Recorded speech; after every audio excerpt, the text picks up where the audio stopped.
εμπόδισε καθόλου άξιους συναγωνιστές να το διεκπαιρεώσουν. Ο Κλεμέντε Γκρατσιάνι ήταν μια λαμπρή προσωπικότητα.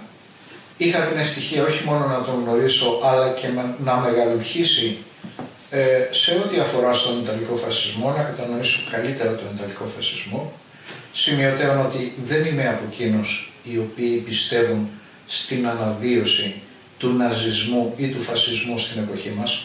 Ο ναζισμός ή ο φασισμός ήσαν προνόμια μιας συγκεκριμένης εποχής και δεν αναβιώνουν και ούτε επιτρέπεται κανείς να επιχειρήσει να τα αναβιώσει εκτός των γεωγραφικών περιοχών στις οποίες κάποτε ανεπτύχθησαν. Δηλαδή για μένα, ένας Έλληνας ο οποίος δηλώνει ναζί ή φασίστας είναι μάλλον ανεγκέφαλος, διότι δεν κατανοεί ότι αυτά ήσαν προνόμια συγκεκριμένης εποχής και συγκεκριμένης γεωγραφικής περιοχής.